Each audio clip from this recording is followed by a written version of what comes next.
think we're for real. I think we're hot. I think we're live. Let's see. There were 4 viewers waiting, so we're kicking it off at 4.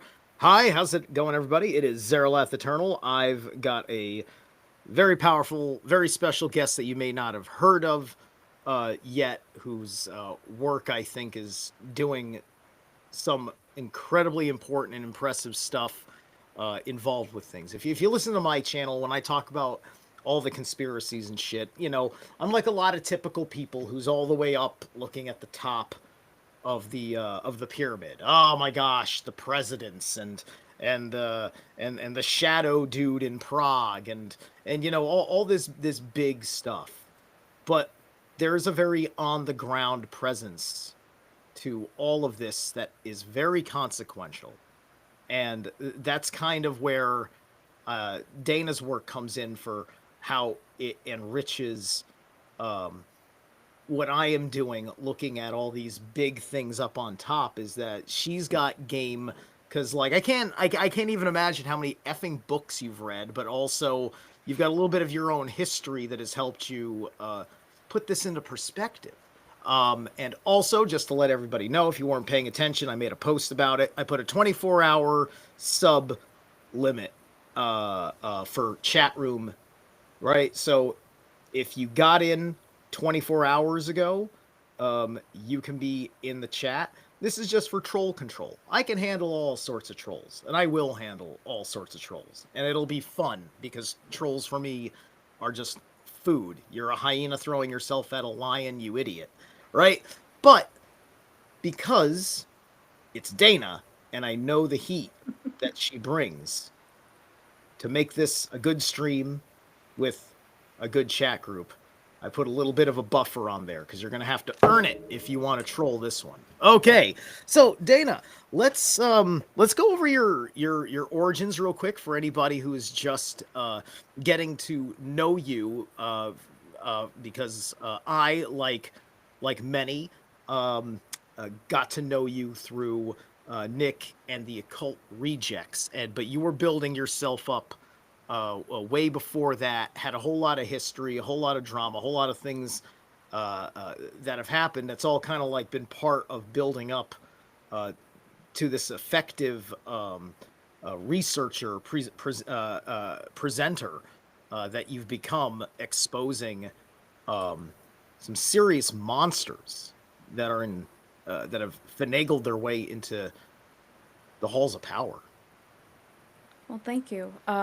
Well, I think I just passed my 2-year anniversary in August. No, July.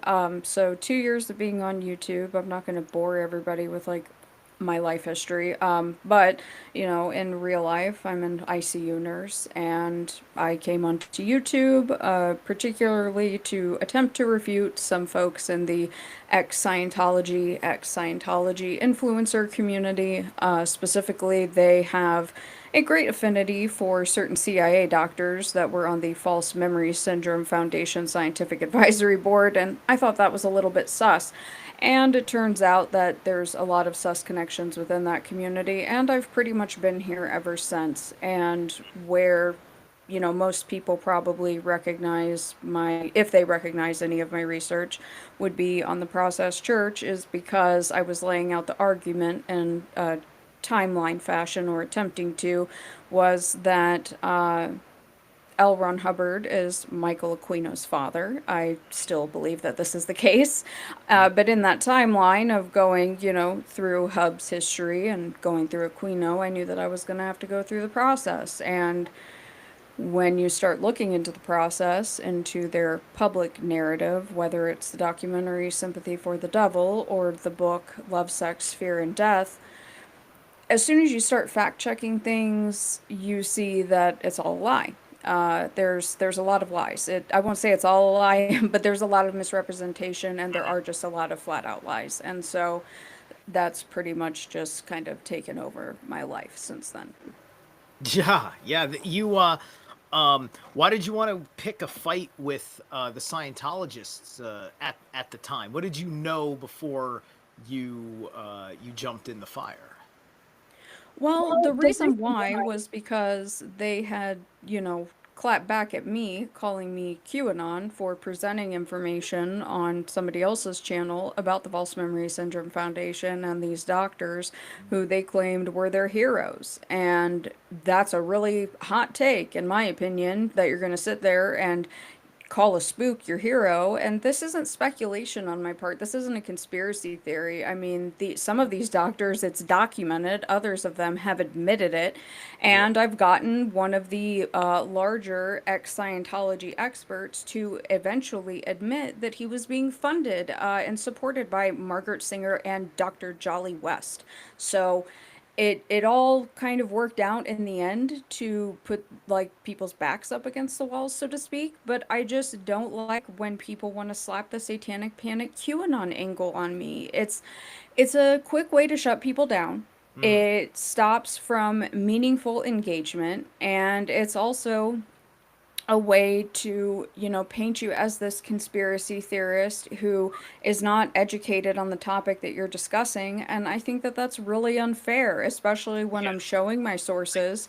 I'm not sitting here just taking like survivor testimony or something like that. It's Yeah. like, it is what it is, guys. You don't have to like it, but I can also have my opinion about the fact that you guys revere these doctors, which is odd to me. Mm.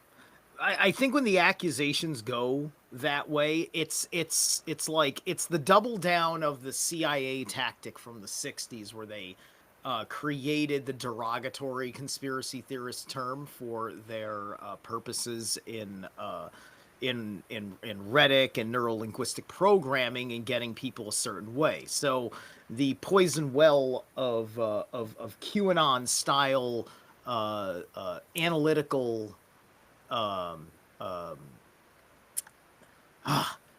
because there was a mixed bag with QAnon, right? There's a lot of people that went through QAnon and then graduate. Like I've been doing this since 2012 because I go back to Revolution Radio days, right? Going back 2012, talking about this stuff. One of the only guys that was like 32 years old, based almost a millennial, technically a Gen Xer. One of the only guys talking in that field at that time, more or less. It's and it's just like I'm just watching QAnon rise up, and I'm just like, oh, what is this insult to everything I've been doing for 4 years? Right? It was coming off as this big insult. I was watching people go through this lazy process, and QAnon became the double down. It's just like, oh, you see, conspiracy theories, they can't put the toothpaste back in the bottle. Everybody's got to be a conspiracy theorist. So now it's the communists, it's the Democrat. It's they've turned it into vanilla conspiracy theories, and now QAnon. It's like, oh, you listen to black metal or you listen to National Socialist black metal, right? It's where you start getting all genre humping about the whole damn thing. So yeah, this is about keeping it for real outside of their rhetoric. So like you probably just notice. So you probably just simply notice these things. And you're in the nursing field. You probably noticed a handful of things that made sense to you from your medical eye, right? Yes, yeah, absolutely. I mean, the things that I was always a problem at work, let's be honest, because I was willing to break the rules, in regards to my patients' well-being and in regards to their loved ones' well-being, especially during COVID. I was not popular among my bosses, but hey, guess what? Like I can put my head down at night because my patients and their family, they could get in touch with me. They had my phone number, everything. Yeah. I knew that I did the right thing. So, I would have called you to sneak a hug into my grandmother. I was just like, listen, they won't let me hug my grandma. She ain't got much longer. That's what I would have called you for, because that's what they denied me in COVID. So thank you. I'm sorry. I hate that shit, man. I know. Like I I know. it's I mean, and it's whatever. I'm not going to go off on a tangent, but like that kind of stuff is why I have not been able to restore faith in the healthcare industry because I'm not out here acting like a hero, I'm not carrying a cross or anything. I'm just saying that during that time, because it felt so inhumane, I would just keep the mask on. I would take everything else off, and I would hold my patients' hands, or I would hug them, and I would be with them when they pass, because they need human contact. They don't need people wearing fucking PPE. I'm sorry. It's very inhumane, and it felt very wrong.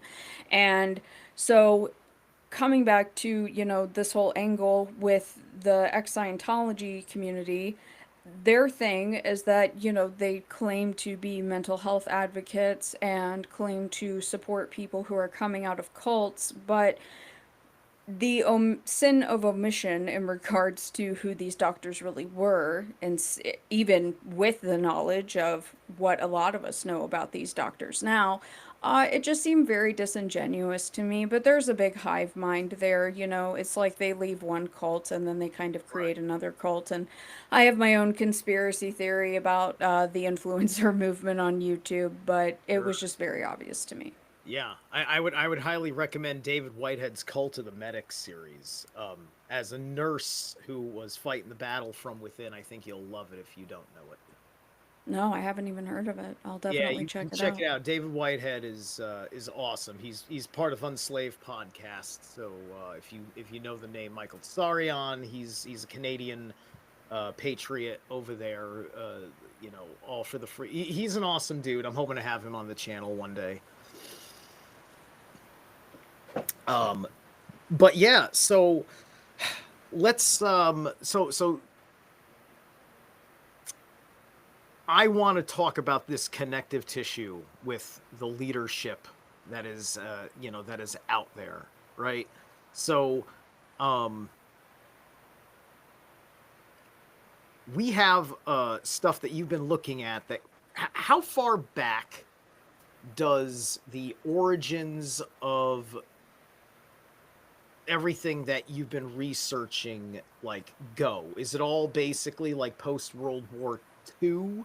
How because you're much more contemporary in your research, where I go very archaic.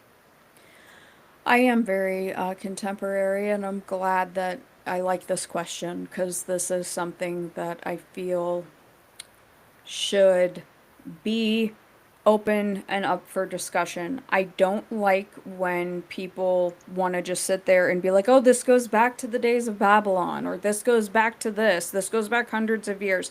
It's like, okay, well then if everybody knows everything, then why are any of us out here doing this, right? It's you have to be able to study these old structures, and if that's your expertise, that's fantastic. But I'm staying in my lane, you stay in yours, and we can compare and contrast, but don't shut me down.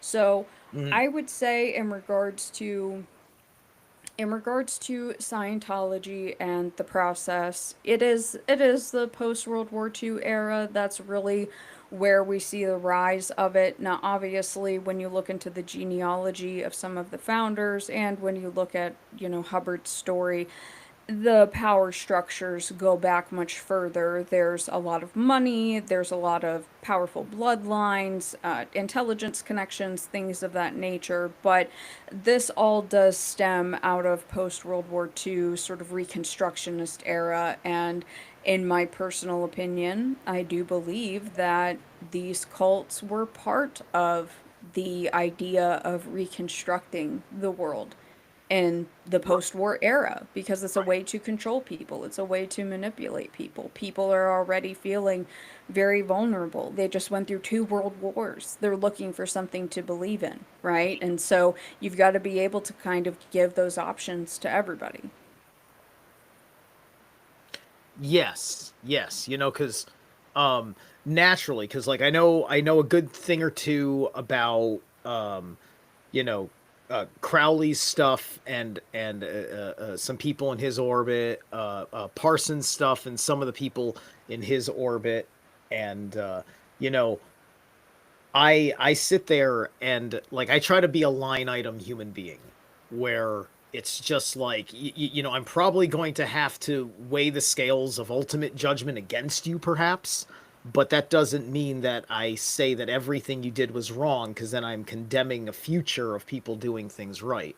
Right? So like there probably were a lot of uh like legitimate strives for certain kinds of freedoms that were probably, who knows what ways of getting freedom you're avoiding. Like when I'm reading like Saul Alinsky, like 99% of the tactics that have come out of his book, and I'm almost done with his book. I got about 30 pages left, but many of his tactics are very much like they're not in bringing enlightenment to the people that you're stirring up, right?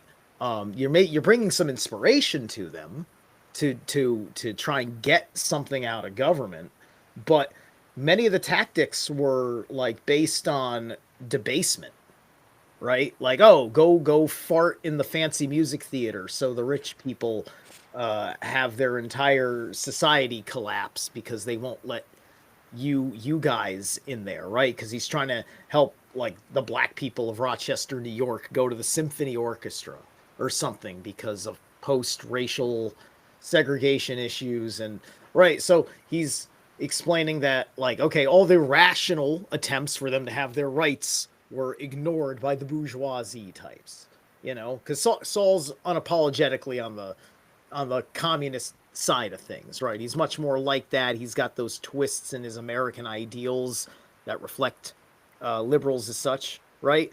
And you know, I see that a lot of his tactics are kind of downwind or upwind or something, are somewhere along the lines of um, what we see in the culture revolution ideas with everyone that you're talking about. It's all kind of playing in that general idea of like left hand path, soft subversion. Yeah, I completely agree. I mean, it's so take for instance, obviously racial segregation and integration, very complicated topic, not a very dark time in our country's history, quite frankly. And we could talk about that another time. But in regards to this idea of, how to take certain things back or to shape the culture, it's like look at the counterculture. I mean, the process is identified as, this kooky counterculture movement. Well, what was the counterculture? It was pushing it back against what, some of us would call the boomers now, right? Pushing back against the establishment, even though we know now, that a lot of this stuff was organized and orchestrated and was never organic from the beginning.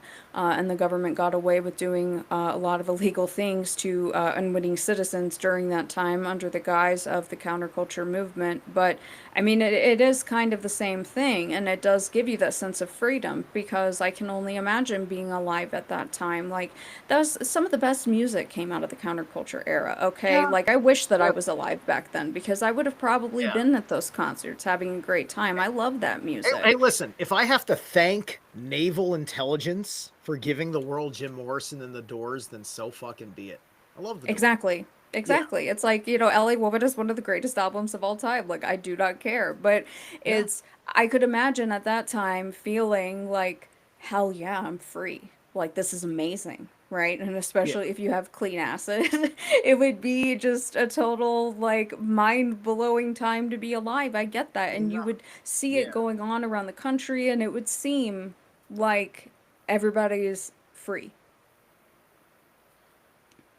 Yeah, yeah, exactly. There's a certain novelty to that, right? You know, Yeah. I mean, like if you if you broke out in protest, like either against COVID or against police brutality in 2020, you know, um, you are exercising your views of what anarchy versus authority should be, and giving yourself a personal sense of freedom. And then who were the influences behind persons doing that, perhaps from a more unconscious place, and they needed a leader to kind of put it all together and make them feel like it was something, right? I mean, like Saul, like straight up, like talks about he went to the Native Americans in Canada, their First Nation people, to they wouldn't organize to go like get something that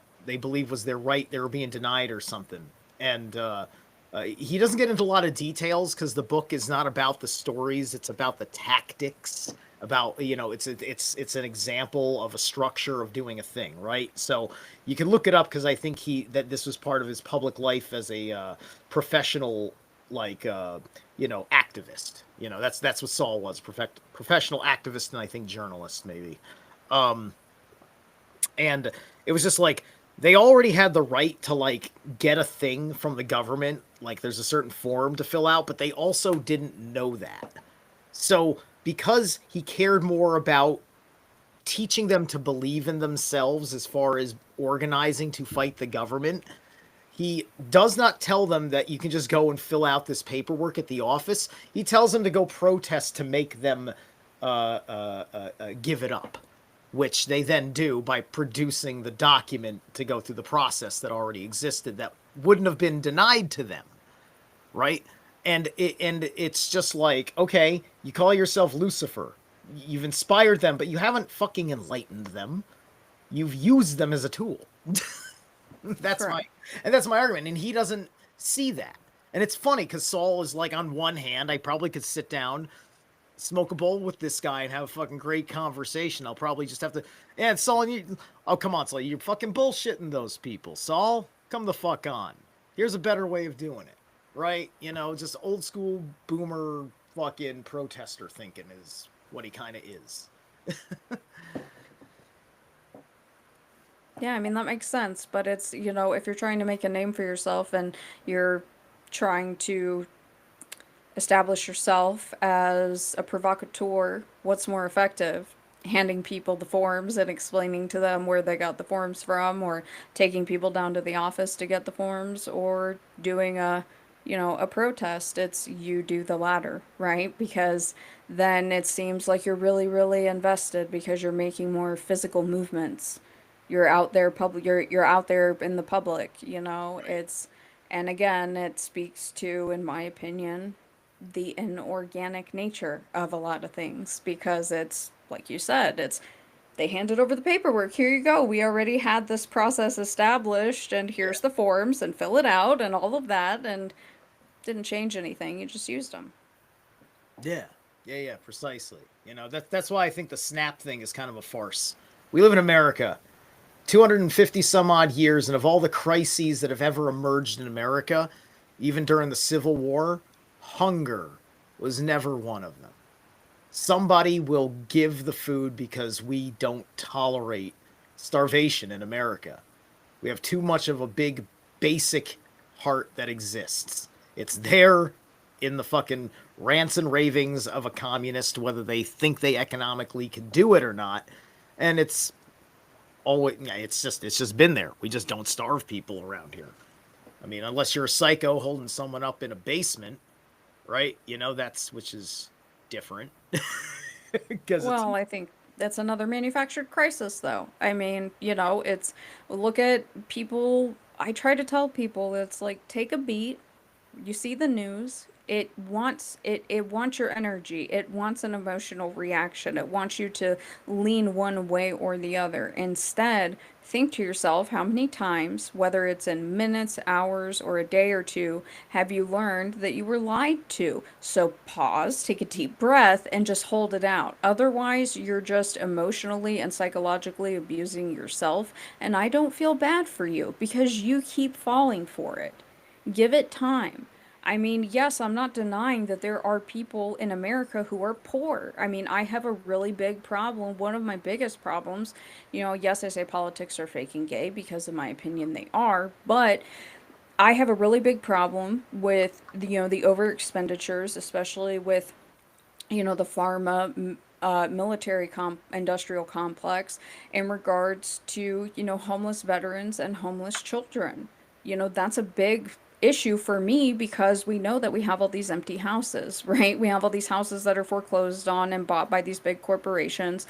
And to me, it's who do we prioritize? We prioritize the most vulnerable in our society, and that includes our veterans. I think that our veterans, whether you agree with war or not, we should be taking care of them. And I think it's unacceptable that we have homeless veterans, and I think it's unacceptable that we have homeless children. So it's not to say that there aren't people out here who are struggling to eat. It's just this when you see all of these people saying the exact same thing at the exact same time, Right. stop, breathe, because it's a narrative and they're pushing Yeah. it for a reason. Yeah, exactly. The real influence is when you can actually have the conversation that introduces the new rational idea, which brings a clearer, sharper, more complete perception of what you're actually looking at.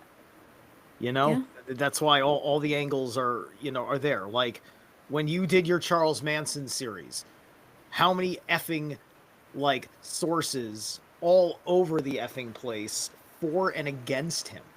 Did you look like, I've binged out quite a bit of your work since I started picking up on you, which maybe was almost around the time you started, um, or something like that.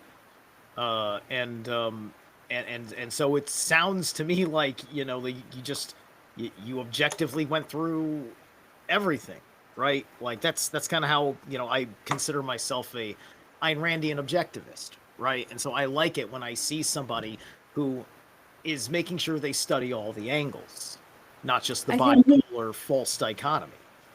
I think you have to.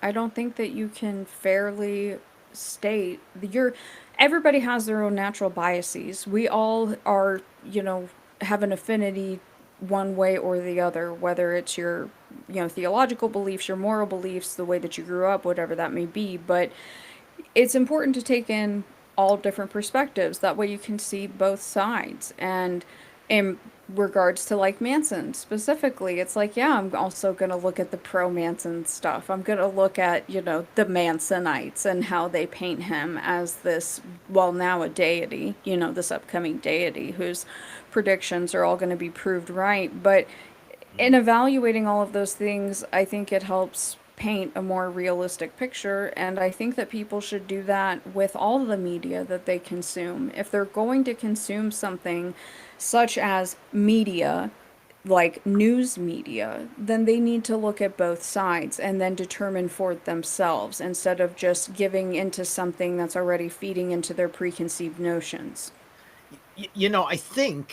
I think what Charles Manson was as an op, and I think that maybe you read something that affirms this. Maybe even I heard it from you as my affirmation.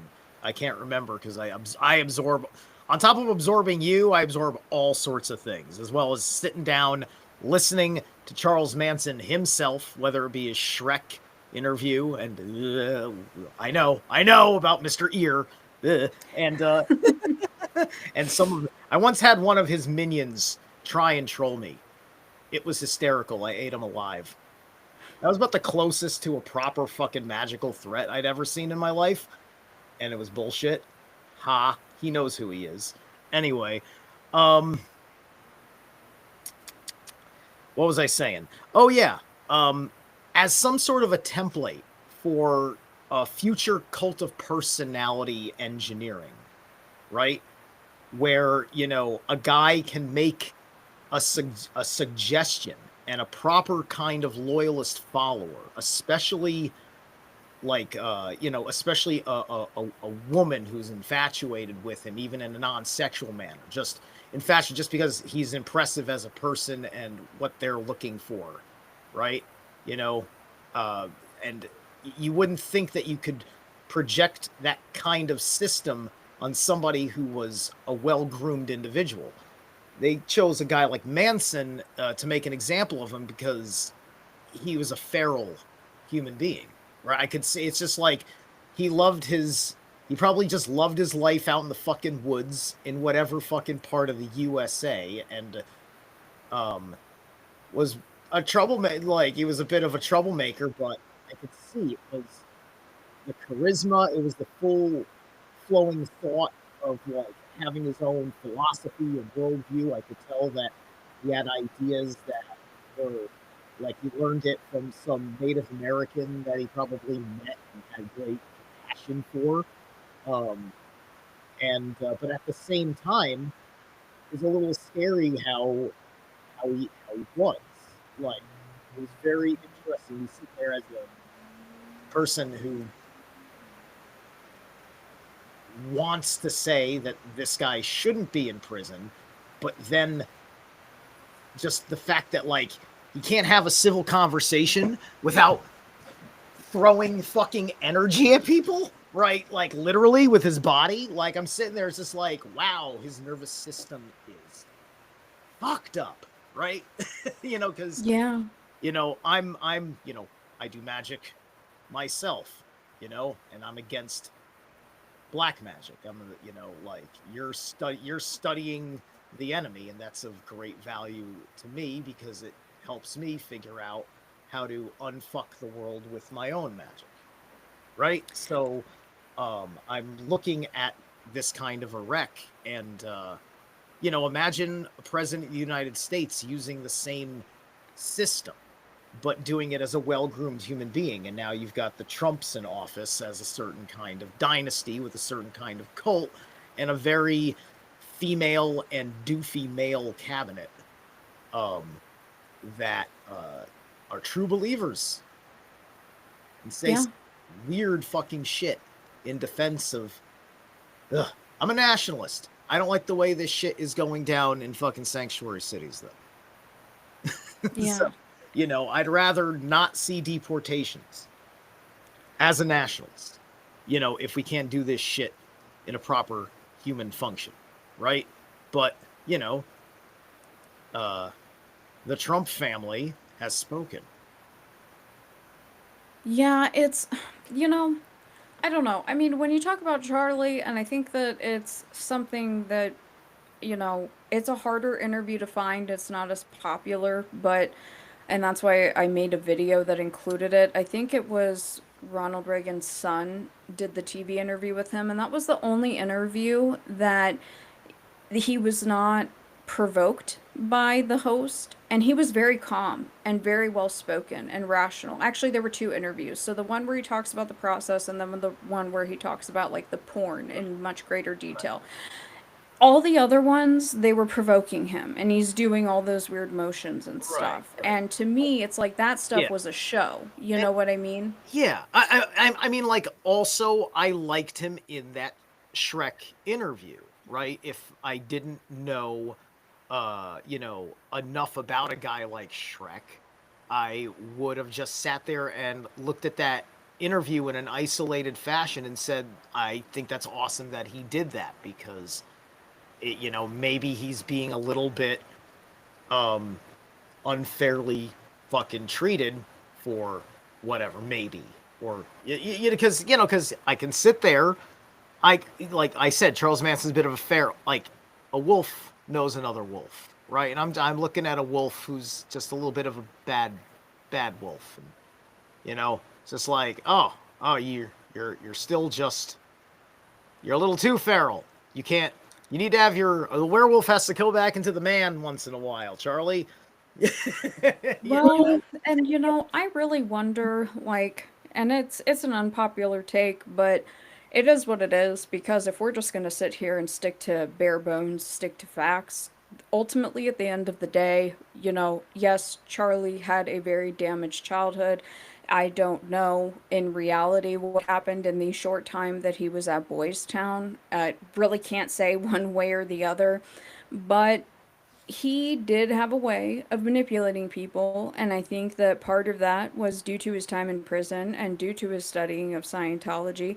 But he was also running, because of the ages of some of those girls, quite a lot of them, he was running a child prostitution ring, he was blackmailing Hollywood, and he was a pedophile. He was arrested for raping kids. They right, were kids. I'm not going to call them women, young women, and I'm yeah, also not going to call them teenagers because it's kids or adults. It's one or the other. Like, let's not have this blurry sort of middle line. And I don't care what the laws were back then. I don't care how people perceived it back then yeah, because I mean, Weish was what, like 13 or 14? I mean, she was really young. That's disgusting. yeah, And, it's, but he had, he had such a way that he was able to be around powerful people in Hollywood, powerful people in the industry that yeah, gave us our president now, literally. our president now is a product of the Hollywood machine. He's a celebrity, and I also think that he's a magician.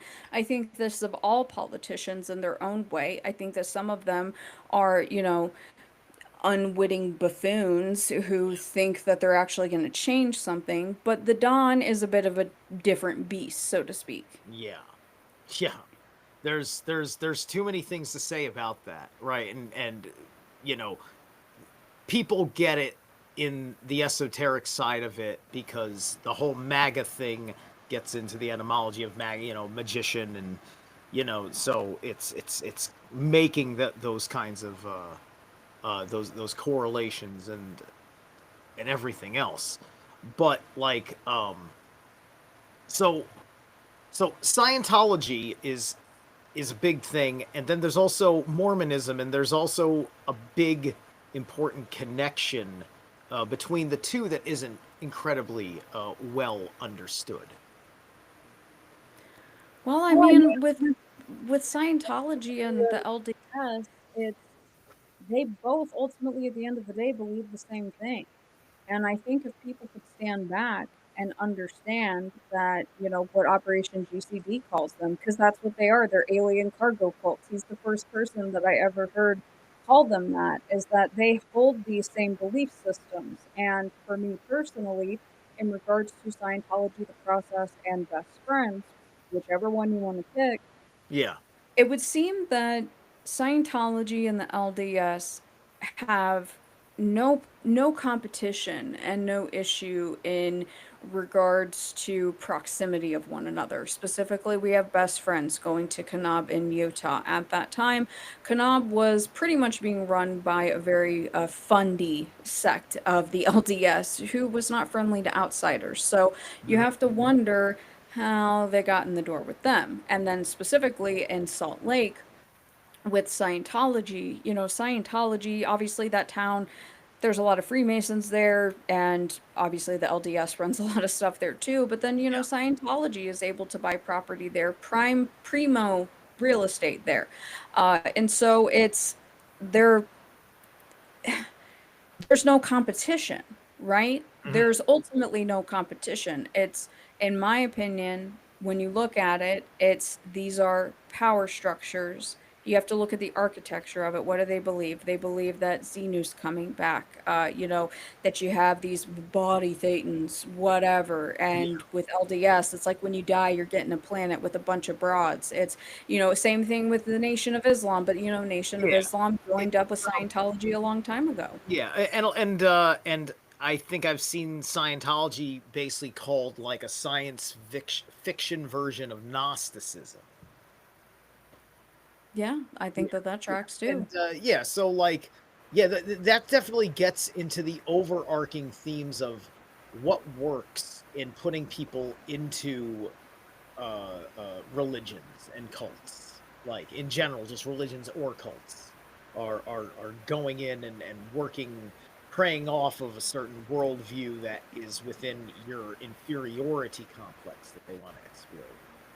You know, people that feel like they're under attack by like non-whites out there, they're gonna get more and more into like white inclusive groups and kind of go into it's gonna kind of Nazify them, right? Innocently because of legitimate threats, that and not having a healthy place to go. That's what I've been witnessing out of a lot of young people that are not uh, getting tuned in with higher amounts of wisdom to kind of weather the storm, um, or understand where they're going to find their place. Yeah. Well, I mean, it's when you think about, the LDS church as a whole, I'm not saying that there are not variations of ethnicities that are Mormon, but Right. you don't imagine anybody other than Anglo-American, right? That's what you see in Yeah. your head. Well, And it's kind of the same thing with well, Scientology. well, I their mean, race is kind of baked into the mythology. It's like well, exactly. At the end of the day, it is, but a lot of people, they don't go back that far if they are actual believers, right? Like, yeah. they don't go back that far, and so I, they don't perceive it I that like way. all my friend that God left in the oven too long. It's they don't they don't even look at it that way though, because I mean this is my issue as well with like Charlie Kirk and Turning Point USA and like the Seven Mountain Mandate is like this stuff is rooted in serpent seed doctrine, second seed doctrine. It's guys, this all ultimately goes back to and feeds into, I'm sorry, it is Nazism, and I get that the term Nazi has been is completely overused. I'm talking about actual Nazism. It is rooted in true racism and true racial or ethnic, I like to use the term ethnic, I think it's more appropriate, ethnic segregation. Right. That is where each of these things stems from if you go back further enough. I mean, Scientology used to have that skit. I can't remember what show. I think it's Key and Peele, where it was like the one black Scientologist out there, like, and they made a joke of it because it's like, are you saving the planet? Are you only saving white people? Like, I Uh, don't really know. Hubbard's been on certain lectures didn't saying didn't some pretty racist shit. Scientology get Will Smith though? And Jada. Right, obviously they'd be a pair. Well, she's obviously his handler. I'm Yeah. not making any claims, but And that Tiffany chick. Gosh, what is her name? She's really beautiful. She's an African American actress. Tiffany Dang it, something. I can't think of her last name, but I don't know. she was also a Scientologist. I mean, but that's feeding into the public facing perception, right? Right. Because that's the Yeah, role yeah. that the 'Cause celebrities the serve. celebrities get treated differently. Yeah, Correct. yeah. Probably because of how much money they can give to the church. I think that that's the only reason why. I Well, I mean, mean, look it's at. that, and if you're a celebrity, you're a celebrity. It's just like Oh, they got you as a mouthpiece for the values by under which their religion has more relevance. and it's interesting because you kind of see the pivot in, late 2000s, early 2010s, where, you have this very strange marriage of the Nation of Islam with the Church of Scientology, right? And personally, I think that that was more so because there's just an opportunity there to target vulnerable populations because Yeah, both of these groups have a very big presence within the prison system as far as these recovery programs, these assistance programs to help prisoners. And I mean, I bring this up as an example because that's where Charlie got indoctrinated, was in prison. gotcha. Yeah, okay. So, yeah, Yeah, yeah. And because we've been talking about Utah, the Mormons for a hot minute, you know some stuff about the other Charlie involved with Utah, Mr. Kirk, who is no longer with us on this mortal coil, but apparently his ghost is all over the effing place. So, this thing happened in Utah, and so um, I can't remember all the details from the one or two times you've covered it. What do you got on that event and the man? Well, in regards to the actual, like breakdown of the shooting itself or the machinations behind the specifics of it, I don't really have an opinion one way or the other. I mean, do I think that his neck was basically made of steel? No. No. I think that they are gaslighting us, and it's very obvious, and it should be obvious because we're also being gaslit by his widow, his friends, his quote unquote former friends, X, Y, and Z. Yeah. But in my personal opinion, I think that this was done by primarily the people of Turning Point. And when I say Turning Point, I'm talking about the evangelical faction, which Yeah. is the individuals that push the Seven Mountain Mandate, the people that are involved in the New Apostolic Reformation. I think that that is why Charlie was taken out. I think that Charlie Yeah. was groomed and put into this position, and people can have their opinions about him and say, because like I got into it with somebody the other day, where they're like, oh, he was just a racist shitbag that was mediocre debating, on college campuses. And it's like, okay, you can have that opinion. That's fine. But ultimately, he was very close with the president, very close with the vice president, Oh yeah. and he was credited. He was called the right's new kingmaker. He was credited with Yeah. swinging states that were not supposed to swing towards Trump because of his promotion of Trump. And you know his and you know his the story of his father and where Trump met Charlie's dad. Yeah. These Yeah. these are powerful families. It's the same thing with Yeah. Erica's Yeah. family. Charlie Kirk was practically Donald Trump's godson. Like that like Yeah. that's like they were tight. They Yeah. were tight. And I mean, like, either Don did it himself or Don had to allow the Mossad to do it for Israel. That's how I feel about it. And then they have just wrapped it up in a Lamb of God narrative, which is why he has a magic neck. Because if his neck was broken, the spell wouldn't work because then there would have been a broken bone, and that's not how you slaughter a blood liable lamb in the old Hebrew uh, sacrificing traditions that all of this is about. Well, everybody has their perspectives on it, and I respect people's opinions. Like I said, I think that because of why Charlie pivoted the position and goals of Turning Point USA was because of Rob McCoy, his pastor. Because of that, turning into the NAR and the Seven Mountain Mandate, look at how much changed since Kirk was killed. So many people have been pushed to the right. Oh yeah. And this group, and it's not to say, because again, there's machinations behind the scenes, and I think that, the government of Israel, yeah, of course they benefit because all of these people ultimately have the same goal because there is at the root of the NAR and at the root of the Seven Mountain Mandate is British Israelism. That's where a lot of that stuff, I'm not saying it originated there, but the people who started this word of faith movement, New Thought movement, the stuff that Jim Jones was preaching, a lot of these people, Christian Zionists, British Israelites, whatever you would like to call it, they do hold that same belief system. Do I think that Israel or the Mossad did it? No. I think that it was somebody within Turning Point specifically.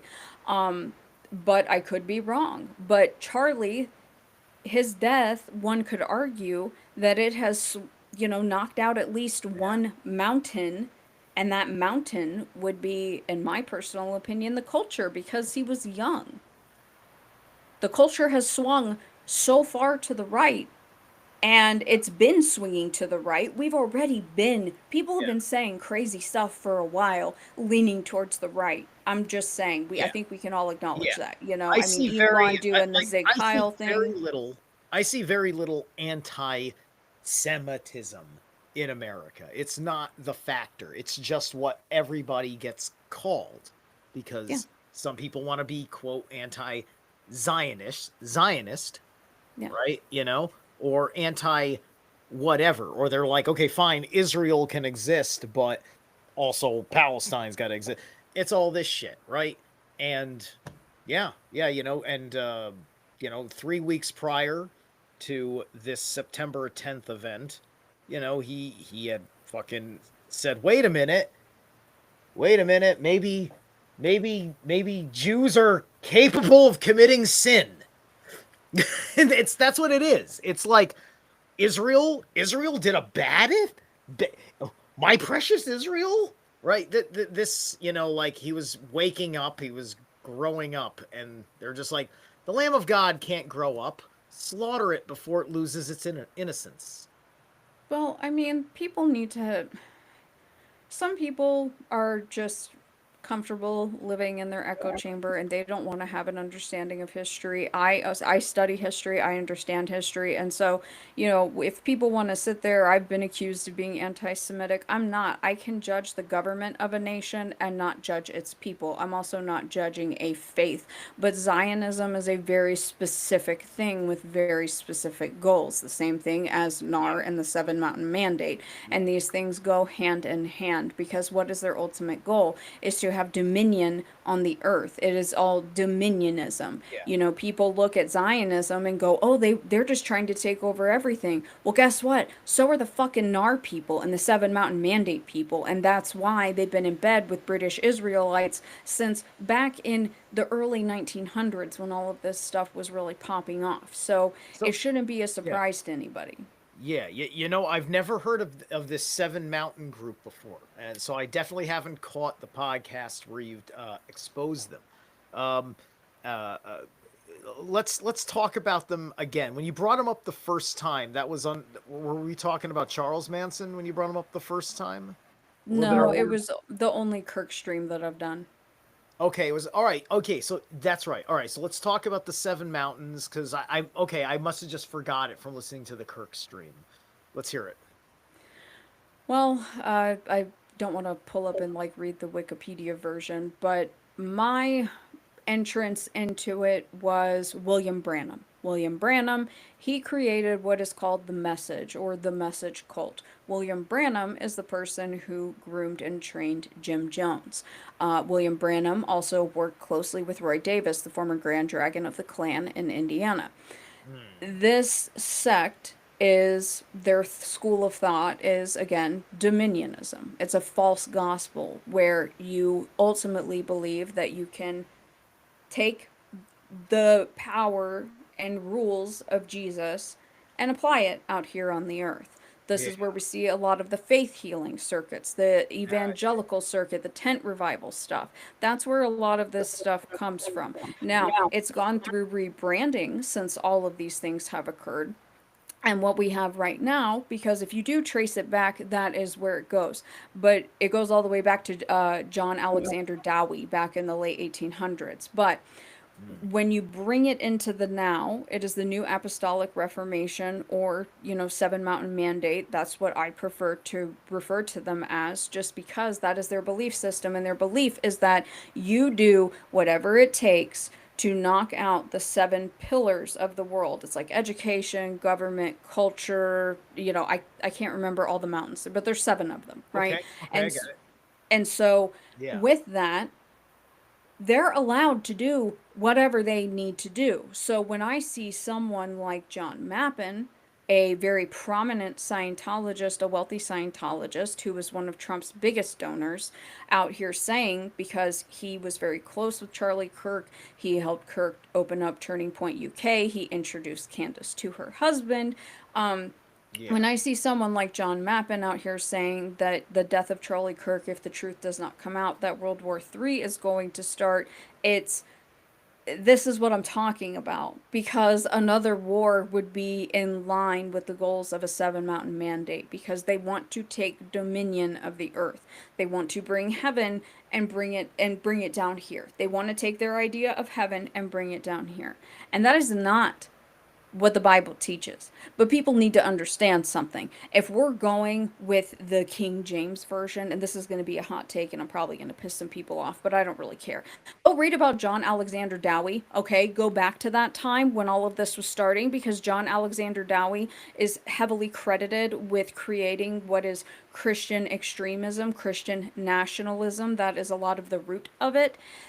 This whole thing is where King James kind of got that support and this became popularized his version because it supported this separate role of no separation of church and government and it's open to interpretation by these pastors, these preachers, these leaders within these different churches. I don't read the King James version because it's a bunch of poetic gobbledygook. It's a bunch of nonsense. And I don't think that people should. If you want to actually understand your Bible and if you want to, and even if you don't believe and you want to sit here and have a debate with a Christian, then you should read a different translation of the Bible, because there are plenty of scholars out there who have translated it from the Aramaic, the Greek, the Hebrew. There's some Bibles that have all three or four translations together, and it's a massive Bible. It'll have maps in it. It'll break everything down into context of the times, but it's starkly different from the King James version. But this is, again, these people's idea of what heaven is, and it is to bring it here on this earth. Earth is not home. Earth ain't home. This ain't it. Okay, so it's they're preaching a false gospel, and they'll do whatever they need to in order to accomplish that. And so that's why I believe that these individuals like Rob McCoy, who was his pastor, Michael McCoy is, I think, second in helm at Turning Point right now, which is Rob McCoy's son. I think that these individuals, they were very close to Charlie, and Candace claims that they've tried to silence her, but I also don't think that Candace is a reliable narrator. But Charlie's death, it has been the impetus for a lot of things as of late, and I think that he served his purpose. In my personal opinion, I think that this was the goal. I think that that's why he was approached by Rob McCoy. And I think that he was approached around the time of, COVID. Yeah. And why would a Scientologist agree with a Catholic or a Christian? These things are anathema to one another. But everybody's trying to just make it seem as if these things can be the exact same belief system, or that they're interchangeable, like John Mappin does, where he says that he's a Christian Scientologist. That's not a thing. That's not a thing. That's not how that works. It's anathema. I mean, he thinks that he's coming, that Xenu's going to come back and save Right. them, and he's going to have multiple lives. Like, Yeah. that's not how that works. Yeah. Like Christianity and Islam are, and Buddhism are considered universalist like religions, right? They're just like, if you fall into these beliefs and into these rituals, and we approve you within our infrastructure or our hierarchy, and you're in, right? And now you've got a sense of where your soul is at and going.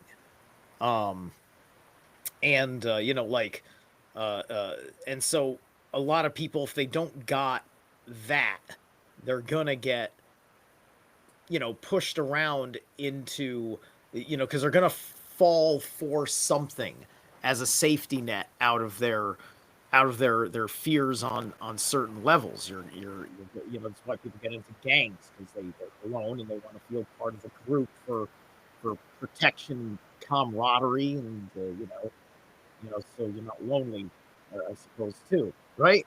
Um, this is where coming to know yourself um, gives you a much different position when it comes to the shit hitting the fan, and you end up avoiding it. I learned these lessons the hard way in 2020, but I learned. I think it's, human nature, human instinct to want community and to want connection. And I don't judge people for what they believe, as long as you're not hurting other people. That's cool, man. Like, and don't judge me for my beliefs. How about that? It's everybody feels comfortable judging me for my beliefs when I don't judge people for their beliefs, and I don't push my Right. beliefs on other people. But I believe what I believe, and it's because I've studied it. Just like I study my process stuff, I've studied my belief system as well. And I can say that, I understand that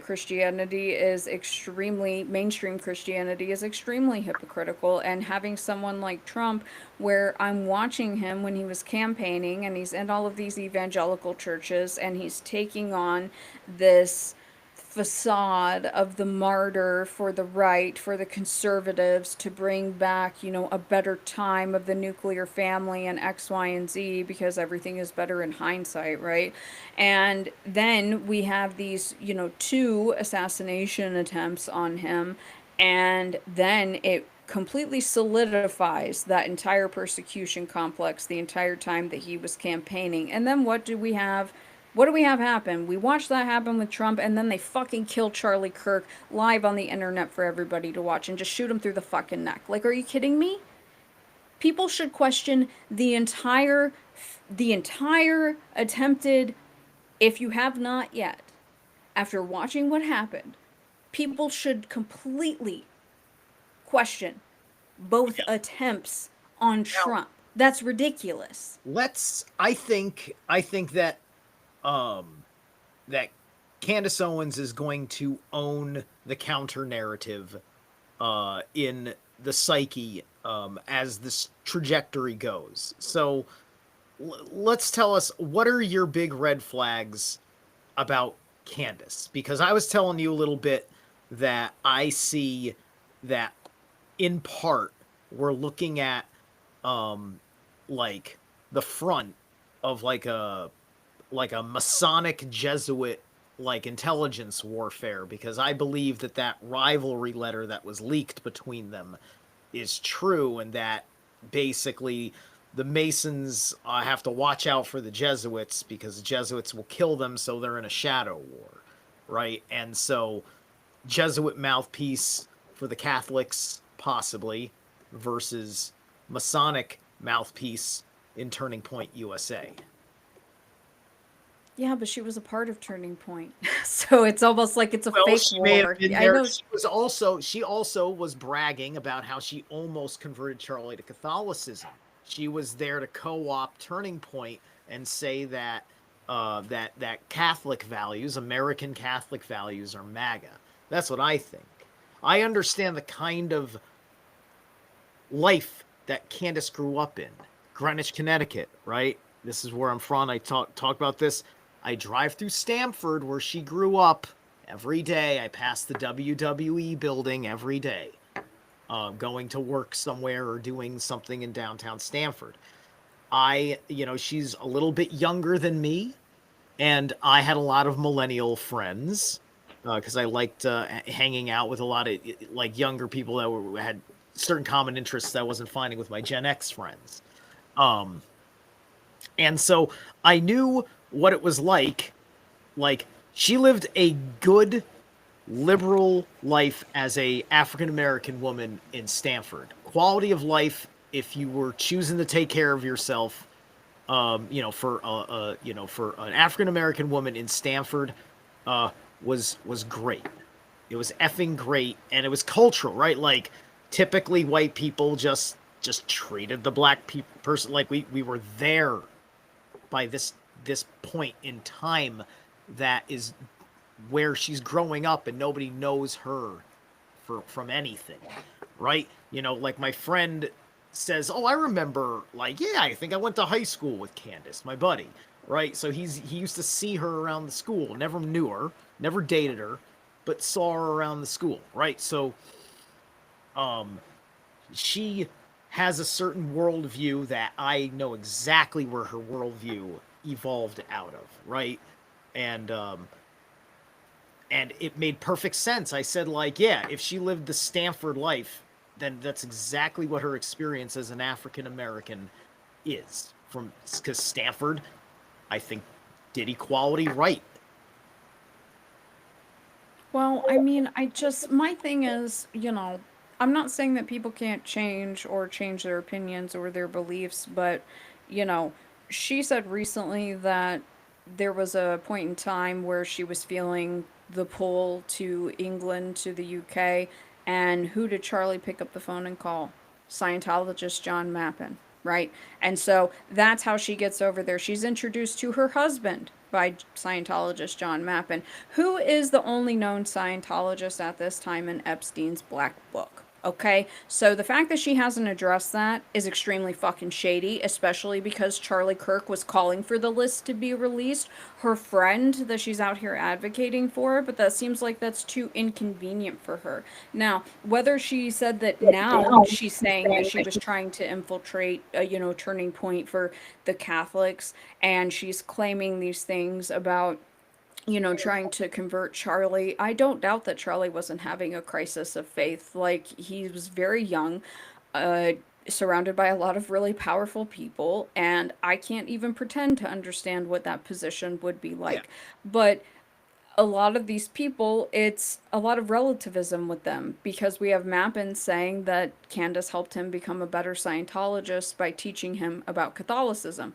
why would he say that? These things, again, they're anathema to one another. And in my personal opinion, they're trying to mesh all of these things together. Now, has she clapped at Turning Point? Yeah, but we also don't really know the deets, the hot deets of everything that went down with her and Turning Point, as far as all of the inside baseball, so to Sure, speak. yeah. Yeah. And so we're only getting one side of the story, and I'm sorry, she's just pivoted so many times. She's pointing the finger at Israel at one moment. Then she's saying that Turning Point is a Mormon organization, and it's like, I understand that Turning Point has a lot of Mormon employees, but Yeah. their primary employee base or conduit, and especially with Turning Point Faith, is these NAR Seven Mountain Mandate people. And these people, they're the ones that got Charlie to further engage in his political activism, uniting it with his religious beliefs. That is what he said. That is who he credited it with. Yeah. And this is where we see these people do not want a separation of church and state. No. And they got Charlie to a point where he said there is no separation of church and state. People want to ignore that or forget that and say that Charlie never said that, but he did. He said that there is no separation of church and state. That is a Yeah. huge extreme to swing to, especially for people who do believe in the Constitution. Yeah. Yeah. Yeah. Yeah. Yeah. Charlie. Yeah. Charlie is no hero. He had a lot of horrible beliefs and opinions, right? But like, I think that the people that are defending him, it's not like, I think it's just they're just sick of the First Amendment principle, and it's like they chose Charlie, and we've had our First Amendment under a certain amount of attack, right? Because there's people that have said in much kinder words, um, similar similar things, and have also been treated the way Charlie was treated. So it would be rational for them to say, well, shit, if I can say it my way and still get treated like I said it as awful as Charlie Kirk did, then what the hell is the fucking point anymore? You're gonna shoot me now? I'd rather fire you. I mean, You know? look, man, I don't think that Charlie had whatever. I have some very, very, very unpopular opinions that people would think that I'm an extremist, but I don't go out here pushing it onto people, and I have my reasons for those Oh, right, opinions. right, And yeah, it's not just because of my theological beliefs. I mean, I don't think that he had that many hot takes, and he did, know his Bible, and yeah, I wasn't very familiar with his debates. I only caught, little viral clips or whatever. yeah, But it's the persecution complex that we constantly see. It's, the right painting themselves as, oh, we're being persecuted, the left is coming after you. And don't get me wrong, the left does it too, okay? Like, we went through years of that as well. Both sides play the exact same damn thing, and people like to forget that these people dine together on the weekends, they go out drinking together, they go play golf together. These right, people are friends at the end of the day.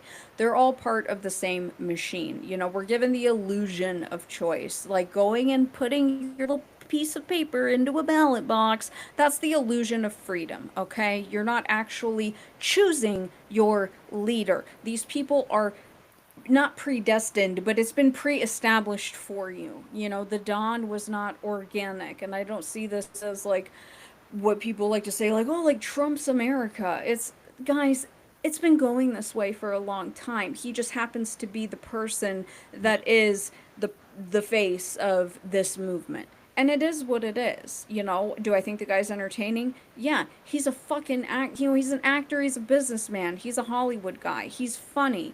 right, He has his moments, it's, and you see him, like, who was it? I think I was watching a clip of Bill Maher where he's like, oh, like, I went to the White House and I was expecting, blah blah blah blah, but Trump was just like so normal and not the man that I saw on TV, and I know everybody's gonna right. be mad at me. And it's like, yeah, because he's a fucking actor, because that's what these people do. They are on the biggest stage of all. They are on the world stage, the international stage. Of course they're acting. They're going to say things to evoke emotions, whether it's positive or negative, whatever they think is going to be effective in the moment.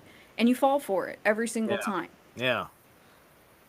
Here's like here's a good question, right? Because like it was this funky little gaslit statement, but somebody has said that there's an actual place that is for like secret gatherings called Valhalla.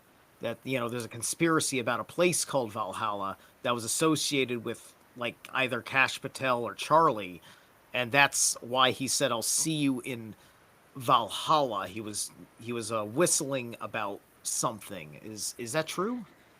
I have no idea. I've seen it too. I mean, for me, my mind immediately goes to is Cash Patel an Odinist? Like, I have no If he idea. was an Odinist, he wouldn't have said it with a crossed eye like that.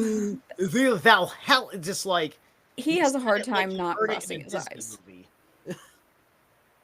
Yeah, I have no idea. I mean, I think that there's so many very strange conspiracy theories out there, and people are entitled to them. Whatever, people. I get it. We get gaslit by the media all the time, and again, it's like they believe that there was an actual assassination attempt on Trump and it just happened to graze his ear, but you watched a bullet go into Charlie's neck, right? Like they expect you to accept and believe these two things Yeah, and that that's supposed to comport, and it doesn't comport naturally if you're actually watching these things unfold. So I get it, but I yeah. mean, I don't. Is there a secret place? Maybe. Who knows? Is anybody going to be able to prove it? Who knows? Just checking to see if you had come across that in your studies at all. You know, as far as also like the idea of the Mormons being like it's very interesting though because we give a lot of clout, we give a lot of political life force to the Mormons, right? There's definitely in conservatism that appeasement to Mormon values in a very big way, even though like most of it is Utah, right? And Utah is not a very highly populous state to really tip it for congressional seats or electoral votes, right? It's all very local uh, to the places where Mormon churches of a large, large, large population. Yet they do. The Republican Party gives a lot for what they are, and like Mormonism is basically a Masonic system from everything I understood. I've listened to quite a few of them, the Mormon episodes of Occult Rejects, Operation GCD. Um, so yeah. Um, what about on the Democrat or the liberal side of the aisle? Who where are the troubles? Because people are like we've now seen all this bad stuff on the right, and we know about a lot of the bad stuff on the left of old. Um, what about connections on the left that we don't quite see that are in play now? I mean, I think that, there's a good argument to be made that this government shutdown thing was to swing some of these states to the left because everybody's been kind of swinging towards the right since Charlie was assassinated. I mean, I'm sorry, this is just my opinion. There's been so many extremes in states that have been predominantly red for a long time, they went blue. And it's like, okay, well, if you think that the government is shut down and then, we have these elections and all of a sudden people are, voting for the other side because they think that something's going to change. Do I think that it's going to change? No. I mean, both sides are infested and people have really short term memories, man. Yeah, It's like, how long did we go through this shit with Biden? I'm sorry, I mean, the dude, that's elder abuse, in my opinion, what they did to him. I'm not saying that the guy wasn't a fucking pervert and that him and his son shouldn't have been investigated and they shouldn't have gone to jail. However, what his family did to him and what his peers did to him to keep him functioning, and that's very loosely, that's elder abuse. And we all watch that and they gaslit us about that. People have a very short term memory that was not that long ago. And so for me, it's, what's going on the left is like, well, I don't really know. The stuff that I research, these people predominantly at their root do have Yeah. fascistic or, Nazi leanings. And so they tend to run conservative. That's usually where their in is. Like John Mappin has this really weird thing about bringing out these conservative influencers out to his Camelot castle, which was King Arthur's castle way back in the day. What they're doing there, who knows? Because it operates as one of Scientology's front groups. It operates as a recruiting center, but he brings these This is influencers out there. Scientology, Britain involved with this. This is in England. Yeah, this is in Yeah, the UK. yeah. Gotcha. Well, there must be a connection to Prince Andrew, right? Let's talk about, like, what do you got? You got any dirt on the royal family? Oh, not the royal family right now. No, I mean, I don't. I'm I wax and wane between, the modern and contemporary. Mm. So, counterculture era through, like, I would say the mid 80s to 90s. And then the stuff going on right now. But, I mean, I see that, there's some hubbub about he's been stripped of, his titles and X, Y, and Z. But I mean, that shouldn't surprise anybody. Are there connections to British royalty within the process, within Scientology? I mean, of course there are. Am I going to be able to figure all of them out? I have no idea. I mean, some of these names try not to, they try to keep these names hidden. You know what I mean? But yeah, I mean, there are some of these people that are in the peerage. And, here's an example of it is, Candace Owens' husband, Farmer. He's going to be in the peerage. So, I mean, she's very plugged in. And in my personal opinion, I think that this situation with her and George Farmer was kind of an arranged situation by John Mappin. It just seems like that makes sense to me because, again, it's Scientologist in Epstein's Black Book. So clearly he was friends with Epstein. And he just thought that Candace and George would be a great match, right? Well, why? Mm. Yeah, yeah. And then it's the fact that, you're a guy who you can't, you don't have the ability to go around and do things on your own. You have to, you have to get led by the nose to a breeding mare, right? That's kind of like what they're kind of doing. Yeah, that's why I think it seems like it's an arranged situation. I think it's very Yeah. odd, and I understand that people will accuse me of, oh, you're making a stretch or you're making a big accusation. It's not an accusation, it's just my opinion because it doesn't seem organic. Again, it's Candace, it came out of her own damn mouth. I had a feeling that I needed to go to the UK. I was feeling a pull. Who did Charlie call? He called up John Mappin. What is someone like, what connections are there with John Mappin and Epstein? There's not a lot that's known, but he's the only Scientologist, confirmed Scientologist in Epstein's Black Book. The only one. The only one. And he is the one that, again, totally set up Turning Point UK. Mm. And so it's, why would Scientology have an interest in that? Because people need to understand that as far as Scientology goes, they're not going to, if they're behind something, or they're financing something, that's their way of co-signing that thing. When you study Scientology historically speaking, and the individuals whom they back, especially post Operation Snow White, when all of these FBI files get released, and you see how they've embedded these different groups or who they're financing, right? And you follow the money. Everybody wants to say follow the money, right? So if we're following the money, did some of Mappin's wealth come from Epstein? I don't know. But we have Mappin being one of the financiers of Turning Point UK. And I think that when you trace that back to Epstein's Black Book, that should raise a serious question of how did John Mappin get connected to Epstein? And why won't Candace talk about it? Mm. When's Especially the because Charlie was earliest? pushing for the fucking list. Mm. When was the earliest that connection between Mappin and Epstein has been discovered? The book. That's it, his Black Book. Okay, gotcha. What year was his black book again? I was absorbing so much information. Oh gosh, let me look. Hold on, because I don't even remember Right. Epstein's Black Book. Let me see. Oh, Because like there's when the book was discovered by whomever was going to put it public, and then there's figuring out how old the book is and how long the name's been in the book, right? Like this is a handwritten book, or was it a published book, like typed out? it's the published one, so that would be this one. Is I think it's the one that was made public in 2015. So I don't know. I don't know which book it is because we just had that new book that came out, right? The weird birthday book, like with all the weird photos and shit in it.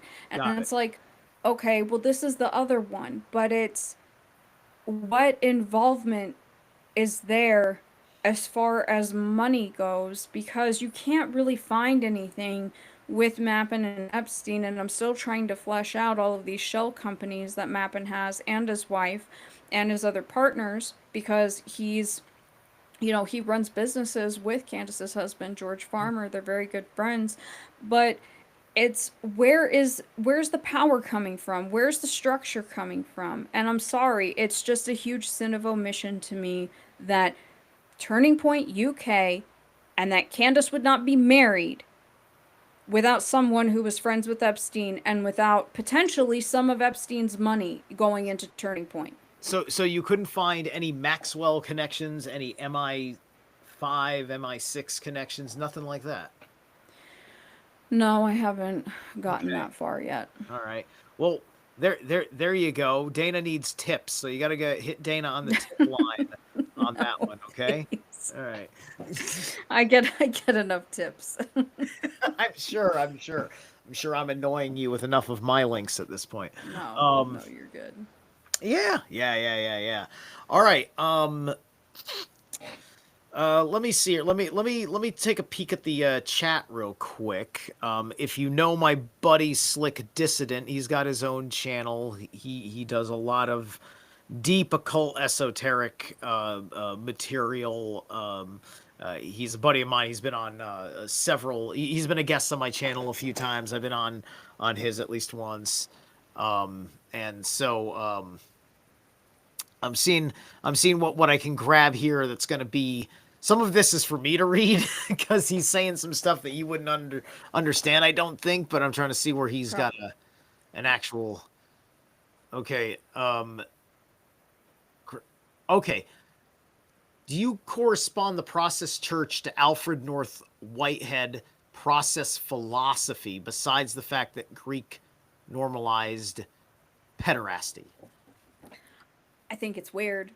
I think it's weird. I've discussed it once or twice. I do think that it's weird, but I don't think that that's the root of it per se, just because there's so much Scientology in the process. But yeah, you could make some correlations there. I haven't looked at it in a really long time, but it's again relativism. They take a little bit of everything, and that's why they have their four gods. That way they can just kind of whack-a-mole with whatever group they want to join.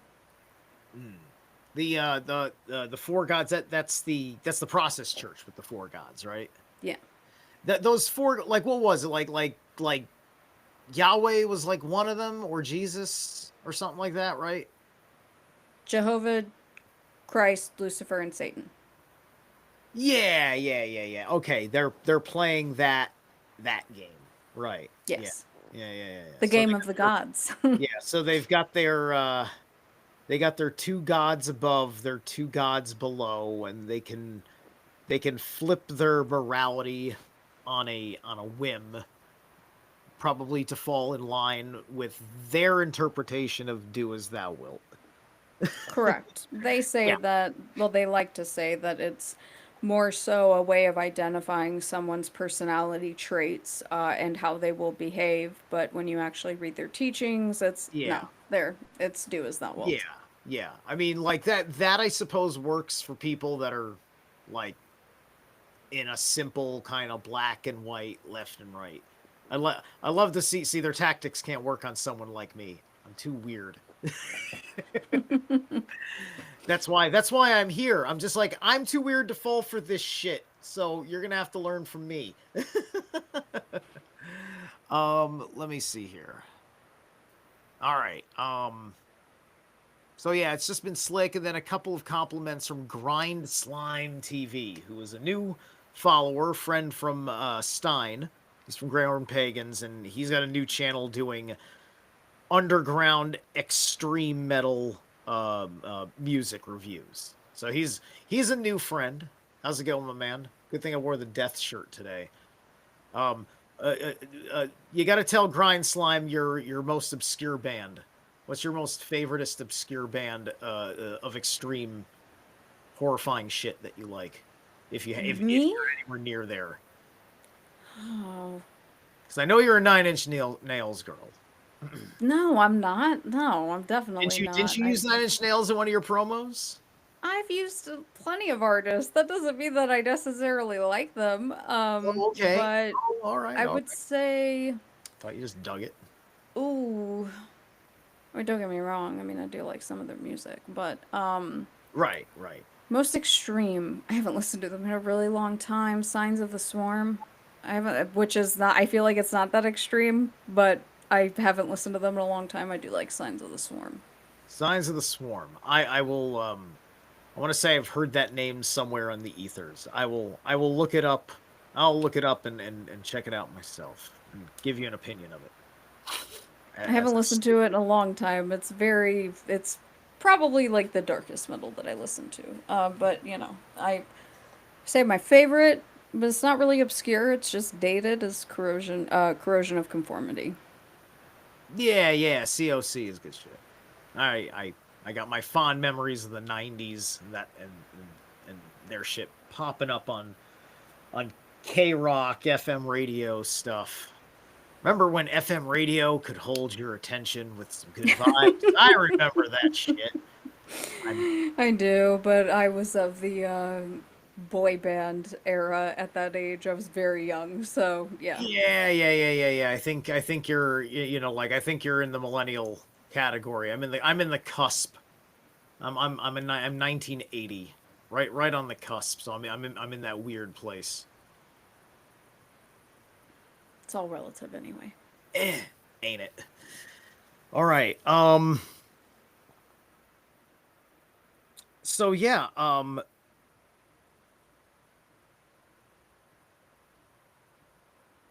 so the Hollywood angle is interesting because now Hollywood, like pretty much everything is in absolute shambles, right? And there's so much gnarly shit connected to a whole lot of people that's just been complete now exposed and whatever, right? Um, what's some of the most significant stuff that you've seen going on there? Because I think there's still people in the world that want to do things like get The Rock elected president. Gavin Newsom, who's been a fucking, uh, you know, enabler of this Hollywood bullshit. He wants to run and all that stuff. So, what are we got to worry about when it comes to these kind of like big names that are obviously going to be the big names that go up?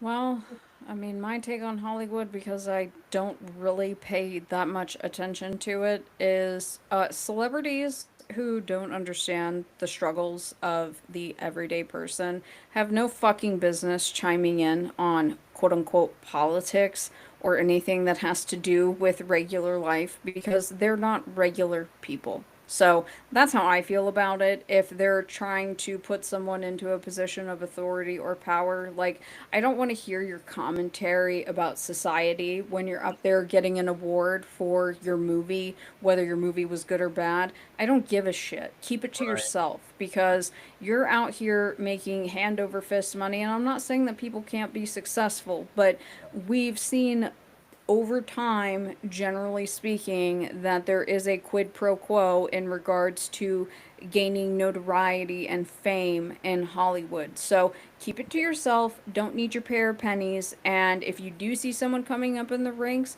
I don't fall for it. Because guess what? They're acting too, just like the Don is. They're acting as well. Yeah, Yeah, yeah, yeah. And it's hard not to, just because you need to have some level of a quote unquote performative. You got to go up on a stage, you got to make a presentation, and you got to convey your ideas. And yeah, if you're already an actor for if you're an actor for a living, and I think if you haven't like retired and separated and like fucking organized the people in your life, it's you know you shouldn't be trusted yet, because you're not working with people that have anything to do with a civil society. Correct. You're in a bubble, and you're in a Not to bubble as say that they well. aren't civil people. It's just that, like, Yeah. you know, they're not in the work. They're not in the work of civics and governments and No, well, they have grand ideas, and everything sounds good on paper, right? But implementing it in real life is a very different story, and they are used to, being able to use money to gain favor. And I understand that, yes, blackmail and money makes the world go round. I'm not denying that, but these people don't care about you. Just like I tell people, politicians don't care about you. They don't fucking care about you. Celebrities don't fucking care about you. The celebrities may say that they care about, the starving kids in Africa or Ethiopia or where the hell ever, or in Haiti. It's like, okay, well, let's use Oprah. This is just a cheap shot, but let's just use Oprah Winfrey as for an example. Okay, with like her whole Haiti Girls School. Who was Oprah's spiritual mentor? John of God. Okay, so look at who you are listening to. yeah, These people are trained in different methodologies of how to manipulate your emotions and how to manipulate your psyche through language, through body language, through the selection of certain words. And that's why I tell people, like, no sacred calves, no golden cows, man. Like, don't do it. Because then you start on a very, it starts you on a slippery slope if you start seeing certain people as, well, they're different. No, they're not. No, they're not. mm, There's generally, historically speaking, whether people like it or not, if you are going to achieve global success, you are compromised in one way or another because you have to be willing to play ball. It is what it is. yeah, yeah, yeah. You mentioned Operation GCD earlier. Yeah, shout out to them. Awareness of the Society of Cincinnati has been one of uh, my favorite little knowledges, exposure of gatekeeper stuff. It helps bring things together. It helps actually all sorts of people, because you can go figure out, oh, look, everybody's running for president. Oh, we got 27 people running for president. Okay, how many of them are in the society? Imagine, what does it mean if they're all in the society, right? It means it's an illusion. You're not Yeah, being given an organic pool to choose from. yeah, yeah. And we have a hard time understanding enough layers to, you know, do our own thing about it. You know, it's just like, how do you strip it down to its constitutional nervous system and actually like make it work? You have to bypass everything with what's already been elected and Correct. selected. And break a lot of laws. Yeah, break a lot of laws. I got another question from Slick over here about oh shoot, where'd the name go? It's about a collaboration between yes. Have you ever collaborated one on one with William Ramsey? Yeah, I've been on Bill's show a couple of times. Yeah, the name was familiar. I know I've listened to him. I don't know if I remember it from where, or whether it was your show or whatnot. Um so yeah, so there you go, Slick. You pop in there, you'll find Dana on with William. So because I'm not sure what that means, uh, what what's some of the stuff that William covers that you were helpful in? Well, he had me on to talk about best friends in the process, and then we Yeah. did a show where I just kind of covered Ed Sanders and his archive, and Manson, some more deep cuts on Manson. But William Ramsey, I think he's most well known for his work on the West Memphis Three and the Smiley Face Killers, and his book on Aleister Crowley, Prophet of Evil. He is very well written. He knows his stuff, and like I said, I think though the West Memphis Three is probably what he's most known for. Right, right. Yeah. Yeah. That the West Memphis Three situations is so interesting because because like as because it frames itself in the satanic panic aspect of things, like in the Columbine aspect of things, like kids that are into heavy metal and the occult and things like that, right? So that Except for that they targets. did it.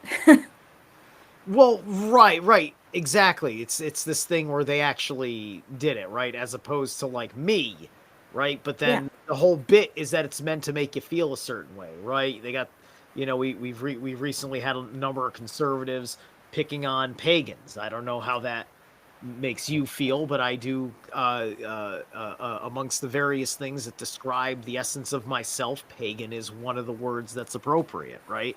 So that.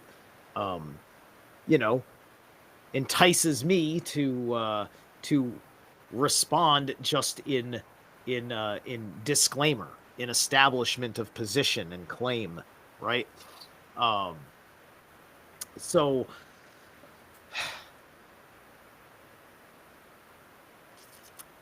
Well, I mean, with West Memphis 3, that's a really good example of the Hollywood machine coming in and literally changing everyone's mind about what these boys did. I mm, mean, and now these guys are, sort of hailed as like Innocence Project heroes, and it's like, get the fuck out of here. Tell me that you haven't looked into anything and that you've just watched the documentaries. You've just watched, I can't even remember what the name of that damn documentary is, but it's the one that came out on HBO. I think there's like three of them. It's like, tell me that that's what you watched, and then you just yeah, totally bought into it. right, right, and people are getting bought into it for the same reason they're getting bought into this gaslit like Christian Reichism that they're denying that we're shifting into, right? It's the other side made such a bad argument before that you were able to use the argument as the reason they were innocent, right? Because if you just can prove that their entire premise was more satanic panic than serious bare bones criminal investigation, right? Because if you were prosecuting, you would be able to separate that because you understand it. You're not some sort of ideologue. You're separating the crime from what might be personally identifiable beliefs, such as circumstantial evidence like listening to Marilyn Manson, right? You know? But that's I blame the media for that because the media is going to choose on the things that they want to highlight, the things that are going to be these factors that individuals can relate Yeah. to Yeah. versus the actual facts. Yeah. It's if you're sitting there reading through the court records, the things that Damien Eccles has said and the things that he has done since he has left, they pleaded guilty. An Alfred plea, what those boys took or men took to get out of prison, they took an Alfred plea, which means that they said that they were fucking guilty.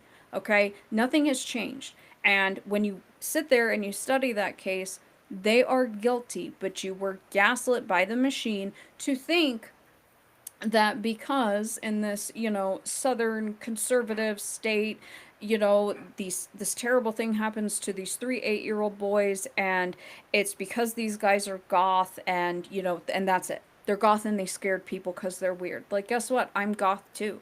You know, Right. it shows that people have a lack of education and people like to, blame everything on Satanism. The Right. Satanic Panic is like a mockingbird media sort of operation, in my personal opinion. Or, I like to say that Satan was the original lone gunman because people Mm, can sit there and blame it, as an excuse, and the media certainly does that. And I think that it does a great disservice to critical thinking because, especially in the context of like the Manson crime specifically, what did they paint that as? I'm sorry, that was in the 60s, but that was fucking Satanic Panic. They did the exact same thing. That's why I call the Manson crimes the pregame to the Satanic Panic, because that's what it was. They made it seem like it was this crazy satanic cult, and it's like, well, you guys are ignoring the process angle with their three other deities, and also the Scientology angle, and, this Rosicrucianism angle, and this right. theosophy angle. Like, you're ignoring all of these other things. And so people just immediately go to the guy, with a red cape and horns and a pitchfork. And it's dumbed down society on Yeah. purpose. They don't want you to understand fully who they're talking about. It's just like here Correct. you have an organization creating an issue, and it's creating that issue because it's exploiting something in your free society. And so they want to trick you into attacking your free society because of their bad example, instead of looking at who they really are and just taking care of, oh, well, here's the actual, we already have a law that says you can't do that, and they did that. We can just take care of them in context of the wrong thing they did, instead of wasting our time in a culture war. Correct. Well, it's a strategy of tension, right? Right.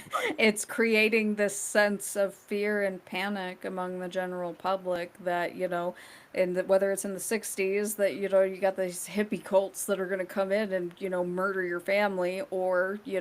the era of, West Memphis 3 and Yeah. Columbine, where it's anybody wearing a fucking trench coat or, demonia goth boots that they're going to murder you. It's the exact same thing. It's, you want these things to be ostracized, you want more laws in place, and, it's like people need to understand that anything that calls for more government interference is not a good thing. And that's why these, the strategy of tension, it's done on purpose, but it's done in varying ways. But cultural ways are the most powerful because culture spans ethnicity, beliefs, economic status. Everybody enjoys a little bit of the culture, whatever part it is. Everybody takes part and engages in culture in their varying ways, and that is the most powerful way to pull on people's emotions. Yeah. Yeah.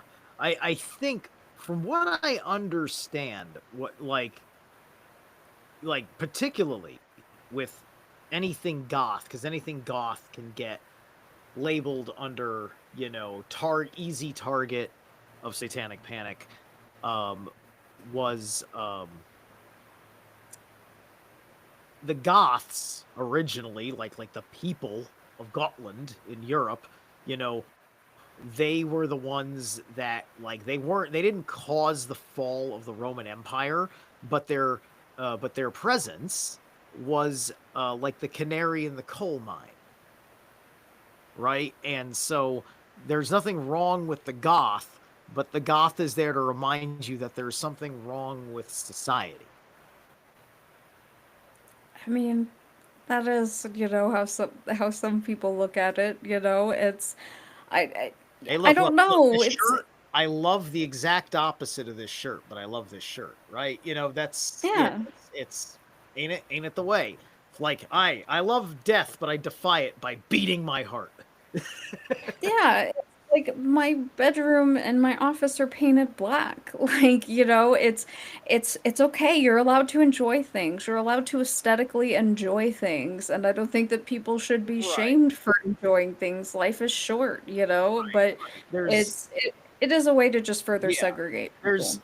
There's many churches out there, and so I mean, like, unless you've been a complete recluse your entire life, you can, if you just need to be a Christian, you don't need to be in your family's church. You don't have to go to the church of the psycho racist. You can go to You can go anywhere else. There's churches with rainbows hanging over their doors. You can go over there.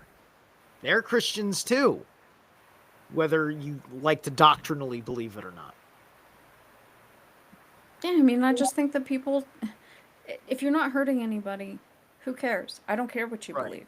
Again, Yeah. I hold certain beliefs and opinions that people would think that I'm a fucking extremist, and it Yeah. mostly has to do with women, but and certain laws. But you know, but that's me, and I don't push that on other people, and that's fine. But it's people should just accept that these are various forms of how the power structures keep people segregated and put their fucking boot on your neck.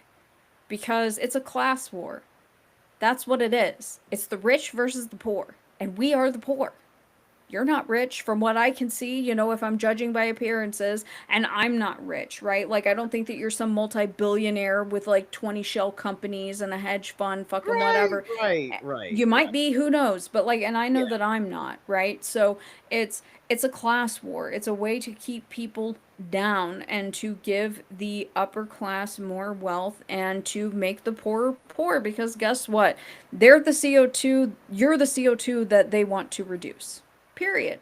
Whether you like it or not, and whether they tell you otherwise or not. But they got to keep some of us around to do the dirty work for them. To do the jobs of cleaning, of, you know, landscaper, of changing their oil, of housekeeper, of making the food, electricians, plumbers. They can't kill off everybody, right? They still have to have people that they can employ because they're not going to do the work themselves. Yeah. There's something to that. I think that there's that going on, and it's kind of like an insult to just what would be the natural order thing. Like, whether I'm on the clock with a boss or not, I personally enjoy keeping busy, productive for like myself, right? Obviously. And so people resent that they got to sacrifice time they could be giving themselves to go to work. And all I know is that I see people that they go to work and then they go home and they don't do a goddamn thing for themselves anyway. They just want to be entertained, right? Yeah. And it's just like, okay, I got a PS4 right here. I don't think I've turned it on in 5 fucking years, right? Because I've got to go hit the gym. I've got to practice my guitar. I've got to prepare a podcast. I've got to save the world in some way, shape, or form, right? I need to go pick up skills to get better at not just my job, but at practical things. I enjoy working in construction because one day I might be able to construct something for myself if I pay fucking attention. And so that's fair. I don't mind working for a guy because I wouldn't know how to do the things that an ethical and moral millionaire could do, let alone a guy who can just simply hold down $100,000 a year salary or whatever. Yeah, and I think the work is healthy, you know. It's good to be in service of something outside of yourself, you know. I think that it's good to be productive. I think it's good to have hobbies. I think it's good to have beliefs. I don't think it's good to be a fucking nihilist. Like Yeah. you know, regardless of how bleak things seem, you know, and I make jokes that are nihilistic, but that's just my sense of humor. But, you know, it's good to have these things, but again, it's don't get it twisted that these people actually care about you. And I'm talking about the people that you see on your TV, the people that you Yeah. see on the news, these mouthpieces on either side. They do not actually care about Yeah. you. They are sitting there, they are given a script, and they are playing their part. And this also includes on, you know, fucking YouTube, like, you know, with Candace, with Tucker, with who fucking ever. These people are all playing a part. Yeah. Don't like just don't make any assumptions. Don't trust or whatever. But like I said, I've been doing this thing since 2012, and I've lived here in Greenwich doing this thing since 2012. And the Rothschilds have an estate in this town. The Rockefellers have an estate in this town. The Trumps have an estate in this town, so on and so forth. And you know, Colonel Aquino knew of my existence before he died. If they wanted me dead, they would have had me dead. Your dragon can be dealt with in ways that you're not aware of. And it, especially if you're just trying to take care of you and you're not thinking you're not a made man. Charlie Kirk didn't realize he was a made man. And I would that's agree. why and that's why he walked right into the slaughterhouse. Yep, I agree. I absolutely agree. Yeah, yeah. So I'm gonna bring it up real quick. I talked about this, and like if you had nowhere in the orbit to say anything that you want to say about it, that's a-okay, because everybody knows I'm friends with Corey and Alicia over at the Phoenix Enigma, who have been and Alicia was one of the last people that saw Isaac Cappy before he died, and was involved. Her and he were involved in their own personal independent investigation through the Phoenix Enigma, and he was, and he died trying to confess his sins and take himself down and the entire unit of things. And I know that you only have so much that you know about Hollywood, because I just asked you about Hollywood. But if there's anything you're comfortable saying about the Isaac Cappy situation, I leave it open to you, or you can say nothing at all. I don't have anything to say because the people that I see talking about it, and I'm not familiar with your friends, so the people that I see talking about it are absolute clowns. So, Yeah. clearly there's a layer, a deeper layer that's a more factual based layer that I'm unaware of. And so that just goes to show that everything has its own level of shitcoat, right? So I've clearly only seen the shitcoat level. So.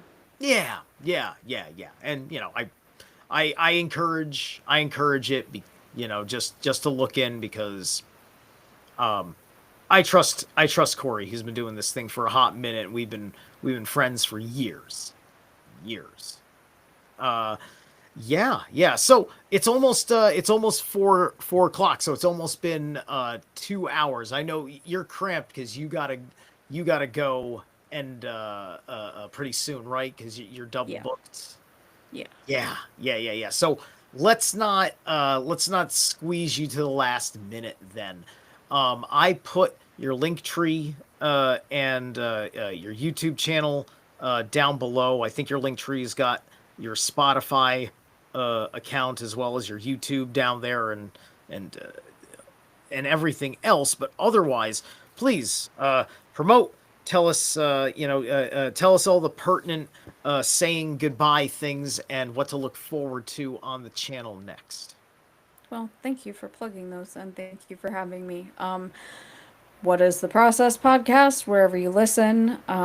If you don't understand why I titled the last episode The Mysticism of Pizzagate, you will in the next episode. I promise. I'm working on it right now. And then I'm going to be covering a variation of topics. I obviously will still be talking about the process on YouTube. I'm going to be going deeper into the Charlie Kirk stuff from my perspective with the Seven Mountain Mandate angle, and the McCoys in particular. And the theology, the root theology of all of that, and the eschatology there. And I'm also going to be covering, because it is something near and dear to my heart, I'm going to be doing a part 2 of 3 in total of uncovering the yogurt shop murders, just because there is a current massive Hollywood shitcoat campaign, as well as an FBI, oh, we've got DNA from a alleged serial killer who's now dead conveniently with a magic bullet, X, Y, and Z. There's a lot more to that story, and I think it's just a story that needs to be put out there. Whether people take it in or not really up to me to decide. So. Excellent. All right. So this has been another interview for the Trigenesis Radio playlist, which is where I stuff all my interviews, because I once had a show that I called that. Um, and yeah, as for me, I think a little bit later tonight, I'm going to go live and read some more Saul Alinsky, so I encourage people to be on the lookout for that on my end as well. And then whatever future endeavors, I'm trying to talk to a handful of other people, and then I also got to figure out what I want to do. And I think I want to read a book in my private time because I want to go through the Dune series some more. So I may not read for a hot minute, but I'll always be drive streaming because there's going to be something coming out of my big fat mouth. All right. So that's it for us tonight. Thanks, Slick Dissident, Grind Slime TV, and Tim Timony waved at the last minute. Tim's been a long time hardcore listener. I'm going to have to check the comments section later because I'm surprised how quiet he was. He leaves me some of the biggest freaking smarty pants comments sometimes. All right, guys. Catch you later. Make sure you sub to Rotting Jewels. Okay, where are we over here? Hold on a second. Wait, this is in. All right, so yeah, I think I just hit stop. All right, 5, 4, 3.